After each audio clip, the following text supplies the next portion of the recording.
বাংলাদেশ ও যুক্তরাষ্ট্রের পারস্পরিক সহযোগিতা আরও জোরদার ও বিস্তৃত করার লক্ষ্যে স্থানীয় সরকার, পল্লী উন্নয়ন ও সমবায় মন্ত্রী ডক্টর আব্দুল মঈন খানের সঙ্গে সৌজন্য সাক্ষাৎ করেছেন ঢাকায় নিযুক্ত মার্কিন রাষ্ট্রদূত ব্রেন টি ক্রিস্টেনসেন।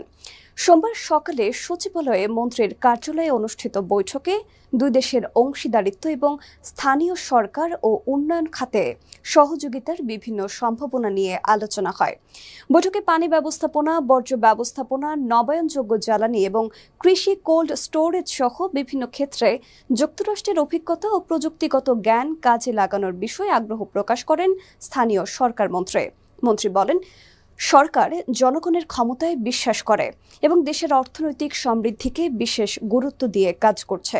স্থানীয় সরকার প্রতিষ্ঠানগুলোকে আরও শক্তিশালী ও কার্যকর করতেও বিভিন্ন উদ্যোগ নেওয়া হয়েছে। মার্কিন রাষ্ট্রদূত মন্ত্রীকে নতুন দায়িত্ব গ্রহণের জন্য শুভেচ্ছা জানান এবং স্থানীয় সরকার খাতে যুক্তরাষ্ট্রের সহযোগিতা অব্যাহত রাখার আগ্রহ প্রকাশ করেন। দুই দেশের বন্ধুত্বপূর্ণ সম্পর্ক স্থানীয় সরকার খাতেও নতুন সম্ভাবনার দুয়ার খুলতে পারে বলে বৈঠকে উভয় পক্ষ আশাবাদ ব্যক্ত করে।